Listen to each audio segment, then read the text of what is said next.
بسم اللہ الرحمن الرحیم وَإِذْ قَالَتِ الْمَلَائِكَةُ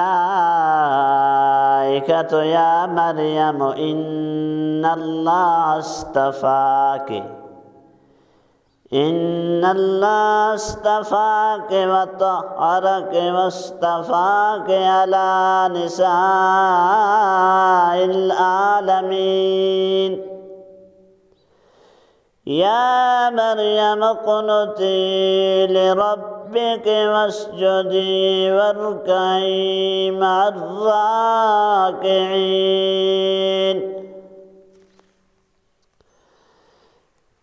اس سے گزشتہ آیاتوں میں اللہ تعالیٰ نے یہ بتا دیا کہ جب بغیر موسم کے پل حضرت زکریا علیہ السلام نے اس کوٹھی میں دیکھے جس کوٹھی میں حضرت مریم رہا کرتے،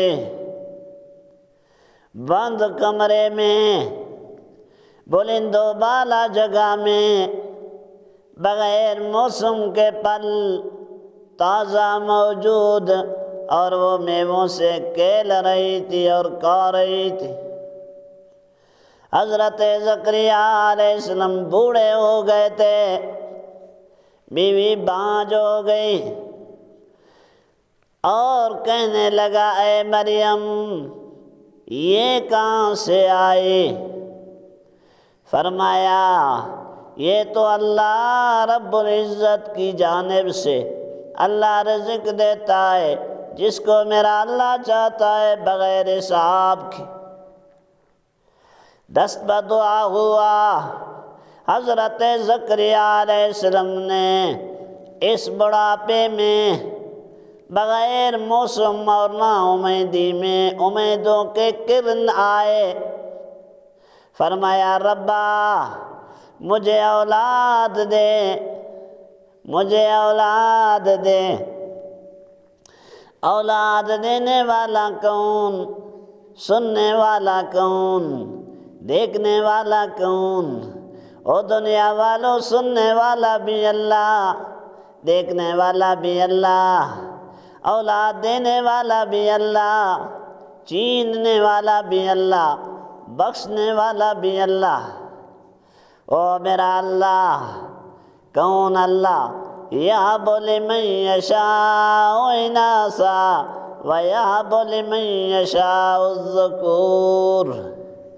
اللہ کا مرضی جسے چاہے بچی دے، جسے چاہے بچہ دے، جسے چاہے جاڑ دے، جسے چاہے بالکل بانجھ کر دے، کوئی پوچھنے والا نہیں۔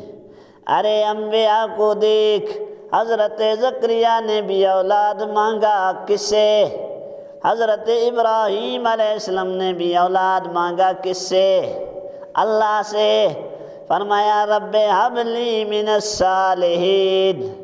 حضرت یونس علیہ السلام جب مچھلی کے پیٹ میں جاتے ہیں پھر بھی کس سے مانگتے؟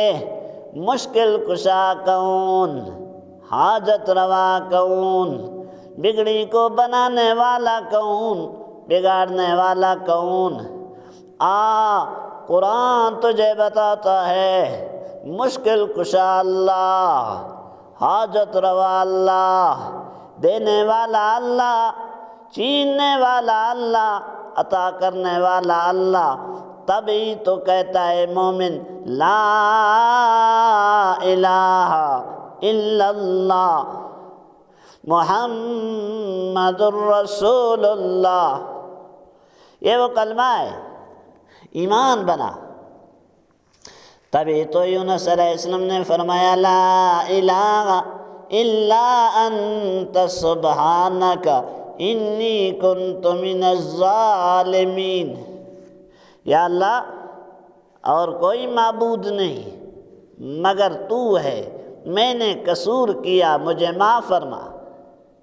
اللہ نے ابراہیم علیہ السلام کو بیٹا دیا، زکریا علیہ السلام کو دیا، یونس علیہ السلام کو مچھلی کے پیٹ سے نکالا۔ تو بھی مانگ، اولاد نہیں ہے مانگ، رزق نہیں ہے مانگ، صحت نہیں ہے مانگ، میر سے نہیں، پیر سے نہیں، دربار اور سرکار سے نہیں، اللہ سے، اللہ سے۔ دینے والا اللہ، عطا کرنے والا اللہ، یہ وہ ایمان ہے۔ تو حضرت زکریا علیہ السلام کو اللہ نے اولاد دیا۔ ہم اللہ سے مانگیں اور اللہ سے مانگنے والے بنیں، اللہ سے لینے والے بنیں۔ اور کے در میں کچھ نہیں ہے، سب محتاج ہیں، سب اللہ سے مانگتے ہیں۔ اس در میں جا جس در میں محرومی نہیں۔ یہ کیا دیتے ہیں؟ اللہ سب کچھ دیتا ہے۔ اللہ سے روزی مانگ، اولاد مانگ، صحت مانگ، اور جس طرح اس آیت میں اللہ تبارک و تعالی نے مریم علیہ السلام کا تذکرہ کیا، اور اس سے پہلے بھی مریم علیہ السلام کا تذکرہ، اور اس آیت میں بھی مریم علیہ السلام کا تذکرہ۔ مریم من عابدہ، یہ عبادت کرنے والی عورت تھی، تو عورتوں میں بھی عبادت کے صفات، عورتوں میں بھی نیکیوں کے صفات، عورتوں میں بھی اطاعت کے صفات۔ عورتیں جب اللہ تعالیٰ کی اطاعت کرتی ہیں تو اللہ تعالیٰ کے ہاں ان کے تذکرے ہیں، ان کا شان ہے، ان کا مقام ہے، ان کے عزتیں ہیں، ان کے لیے جنت ہے، ان کے لیے خوشبو ہیں، ان کے لیے اللہ کا رضا ہے۔ اللہ تعالیٰ ہمارے مردوں کو بھی سمجھ عطا فرمائے، اللہ تعالیٰ ہمارے عورتوں کو بھی یہ سمجھ عطا فرما رہے ہیں۔ آمین۔ اس چیز کو اللہ تعالیٰ نے بیان فرمایا، الملائکۃ یا مریم ان اللہ اصطفاک وطہرک واصطفاک علی نساء العالمین۔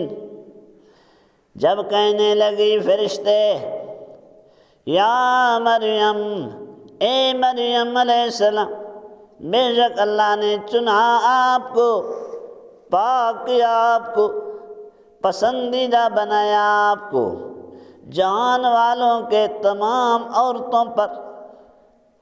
سبحان اللہ، حدیث پاک میں آتا ہے، عورت جب مرد کے تابعداری کرے، عورت 5 وقت کا نماز پڑھے، روزہ رکھے، اور خاوند کی تابعداری کرے، خاوند کے عدم موجودگی میں اپنے مال اور جان کی حفاظت کرے، جنت کے 8 دروازے ہیں، جس دروازے میں دل چاہے داخل ہو جائے۔ سبحان اللہ، یہ عورتیں ہیں۔ لیکن افسوس ہے، آج کے ہمارے عورتیں یا تو ہوٹلوں کی زینت، یا تو کالجوں کا میور، یا تو یونیورسٹیوں کے چکر میں، پردہ بھی نہیں۔ یہ جو نئی تعلیم آیا تو پردے بھی گئے، حیا بھی گئی، سب کچھ گیا۔ وہ کسی بزرگ نے کہا، ترقی کی نئی راہیں، ترقی کی نئی راہیں جن پہ زیر آسمان نکلی، میاں مسجد سے نکلا، حرم سے بیویاں نکلی، مشکل میں خدا یاد آتا نہیں، مشکل میں خدا یاد آتا نہیں، پاکٹوں سے عرضیاں نکلی۔ مرد نے مسجد چھوڑ دیا، بیویوں نے گھر کے 4 دیواری اور تقدس کو چھوڑ دیا۔ مشکل میں اللہ یاد نہیں آتا، جیب میں کاغذ ہیں، دفتر کے چکر میں ہے۔ یہ وبال ہے، یہ نہ ہونا چاہیے۔ اللہ سے مانگنا چاہیے، اللہ کے بارگاہ میں رجوع ہو۔ تو پھر دیکھو تذکرے ہیں اللہ کے کلام میں، قرآن میں۔ اس لیے عورتیں اللہ سے تعلق بنائیں۔ ایک واقعہ مجھے یاد آ رہا ہے، رابعہ بصریہ ایک ولیہ عورت تھی، وہ ایک جگہ نماز پڑھ رہی تھی۔ سبحان اللہ، کوئی بندے کا گزر ہوا، کیا دیکھتا ہے؟ ان کے بھیڑ اور بھیڑیا اکٹھے چل رہے ہیں۔ بھیڑیا جو بھیڑ کا دشمن، دمبا کا دشمن، دمبی کا دشمن، لیکن وہ دشمن نہیں، دوستوں کی طرح محافظ ہے۔ پوچھا کہ یہ کیا منظر ہے؟ رابعہ بصریہ کہنے لگی جب سے میں نے مولا سے تعلق بنا دی، اللہ سے تعلق بنا دی، رب سے تعلق بنا دی، بھیڑیا بھی میرے بھیڑ کے دوست ہیں، دشمن نہیں۔ تعلق بنا اللہ سے۔ وَإِذْ قَالَتِ الْمَلَائِكَةُ يَا مَرْيَمُ، جب کہنے لگی فرشتے اے مریم، ان اللہ اصطفاک، بے شک چنا اللہ نے آپ کو، وطہرک، پاکیزہ بنایا، واصطفاک، برگزیدہ بنایا، علی نساء العالمین، تمام جہان والوں کے عورتوں پر۔ یا مریم اقنتی لربک واسجدی وارکعی مع الراکعین، اے مریم تابعداری کر اپنے رب کا اور سجدہ کر، رکوع کرنے والوں کے ساتھ۔ سجدہ کر، تابعداری کر، رکوع کر۔ تو اس زمانے میں عورتوں کو بھی جماعت کے ساتھ، اور یہ حضرت مریم کی خاصیت ہے، جیسے میرے پیغمبر کو اللہ نے خاصیت دی، اور سونے کے بعد وضو نہیں فرماتے، بغیر وضو کے نماز پڑھاتے، یا بیک وقت اللہ کے نبی نے 9 بیویاں رکھا، تو ہو سکتا ہے یہ خاصیت ہو، تو نماز ہو، جماعت کے ساتھ ہو، تو جس کو اللہ نے عزتیں دی وہ عبادت بھی زیادہ کرے۔ میرے پیغمبر اتنا عبادت کرتے تھے جو پاؤں پہ ورم آئے اور سردی کے وجہ سے پاؤں پٹ گئے۔ حضرت امی عائشہ فرماتی ہیں میں نے کہا آپ تو اللہ کے بخشے بخشائے ہیں۔ فرمایا فلا انا کون عبدا شکورا، پھر کیا میں اللہ کا شکر گزار بندہ نہ بنوں؟ سبحان اللہ، میرا پیغمبر اتنے عبادت کرتے تھے۔ تو اللہ تعالی ہمیں بھی عبادت، اطاعت، زہد و تقوی نصیب فرمائے۔ اللہ ہمارے سارے پہلے گناہ معاف فرمائے، آئندہ ہر قسم کے گناہوں پہ حفاظت فرمائے، آمین۔